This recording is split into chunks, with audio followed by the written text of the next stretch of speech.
மருந்து சேனலுடைய மேலும் பல பதிவுகளை தெரிந்து கொள்ள இந்த சேனலை சப்ஸ்கிரைப் செய்யவும், பெல் பட்டனை அழுத்தவும். மேலும் மருத்துவரின் ஆலோசனை பெற இந்த வீடியோவில் உள்ள எண்ணிற்கு தொடர்பு கொள்ளவும். இயற்கை மருத்துவர்களுக்கு வணக்கம். நம்முடைய அருகில் பாலசுப்ரமணியா இருக்காரு, பாரம்பரிய சித்த வைத்தியம் கூட. அவர் ஒரு மூலிகை காமிக்கிறாராம். அந்த மூலிகையை சாப்பிட்டா எப்படிப்பட்ட மூட்டு வலி முதுகு சரியாகுன்றார். அதே மாதிரி உடல் குளிர்ச்சி ஆகுன்றார். ரொம்ப ஆச்சரியமாக இருந்தது. அது என்ன மூலிகை, எப்படியெல்லாம் சாப்பிடணும், வாங்க இந்த காணொலிக்குள்ளே பார்க்கலாம்.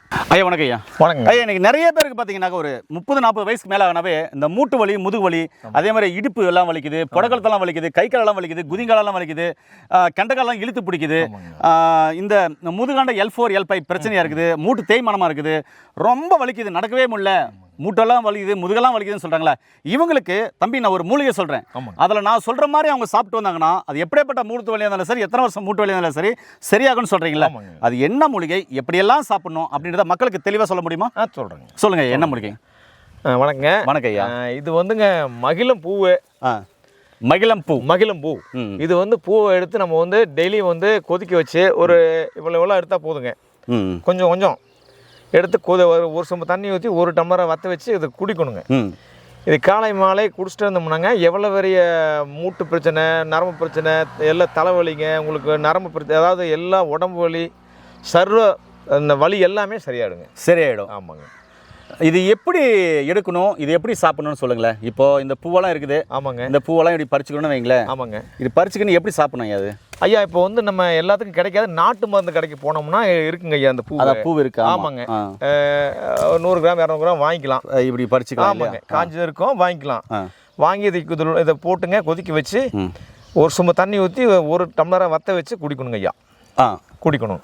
1 சொம்பு தண்ணி ஊற்றி 1 டம்ளரை வற்ற வைக்கணும். வற்ற வச்சு அப்படியே குடிக்கிறது, ஆற வச்சு குடிக்கிறது. ஐயா, இது ஆற வச்சு குடிச்சா கொஞ்சம் தோற்பாக இருக்கும் அப்படின்வாங்க. அதனால இதை நாட்டு சக்கரை கலந்துக்கலாமா?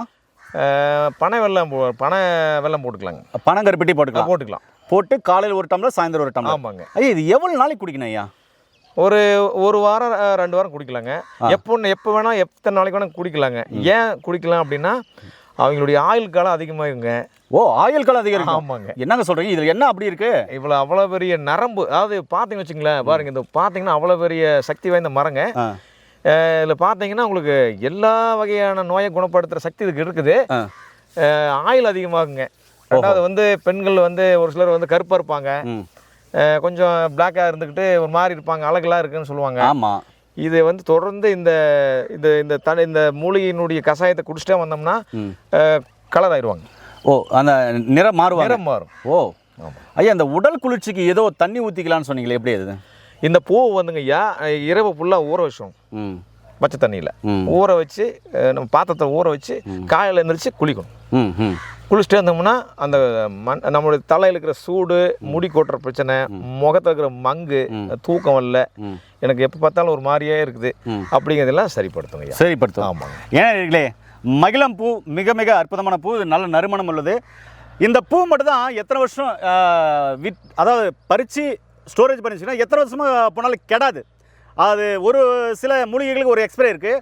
இந்த மூலிகைக்கு சரியாக நீங்கள் பதப்படுத்திங்கன்னா எக்ஸ்பிரே கிடையாதுன்னுவாங்க. அப்படிப்பட்ட ஒரு மூலிகை. இதனுடைய பழம் பார்த்தீங்கன்னா மஞ்சள் நிறத்தில் இருக்கும். அது சாப்பிட்டீங்கன்னாக்க தோற்பு சுவையில் இருக்கும், கொஞ்சம் இனிப்பாக இருக்கும். இது வந்து ஆண் மலட்டுத்தன்மையை சரிப்படுத்தக்கூடிய ஒரு அற்புதமான மூலிகை. அதே மாதிரி புண்களை ஆற்றக்கூடிய மூலிகை. அந்த பழம் அவ்வளோ மகத்துவமாக இருக்கும், நல்லா சாப்பிட்லாம். ஐயா, கோபங்க வந்தால் கோபத்தை குறைக்கும். அதாவது மகிழம் மனம் மகிழ்ச்சியாக பண்ணுறது தான், மகிழ்ச்சியாக வைக்கிறது தான் மகிழ மரம்னு வச்சுருக்காங்க. இப்போ கோபமாகறவங்க கூட சாப்பிட்லாம். அதாவது மனம் சார்ந்த பிரச்சனை உள்ளவங்களும் சாப்பிடலாம். அதிகமாக எனக்கு கோபம் வருது, சண்டை போடுறேன், நான் அதிகமாக எனக்கு இதாகிட்டே இருக்கிறேன், எப்போ பார்த்தாலும் அப்படிங்கன்னா ரொம்ப பதட்டமாக இருக்கிறேன், எப்போ பார்த்தாலும் அதிகமாக காரணம்லாம் சண்டைக்கு போயிட்டு இருக்கிறேன், வீட்டுக்காரர்கிட்ட போயிட்டு இருக்கிறேன், பக்கத்தில் சண்டைக்கு போயிட்டு இருக்கிறேன் அப்படிங்கிற கூட இதை தொடர்ந்து சாப்பிட்டாங்கன்னா அந்த கோபம் வராதுங்க, மன மகிழ்ச்சியாக வச்சுக்கோங்க. அதான் மகிழம் பூ. ஏன் அற்புதமான தகவல் ஐயா கொடுத்துருக்காரு. கண்டிப்பாக இந்த வீடியோவை ஷேர் பண்ணுங்கள். இந்த வீடியோவை சேவ் பண்ணி வச்சுக்கோங்க.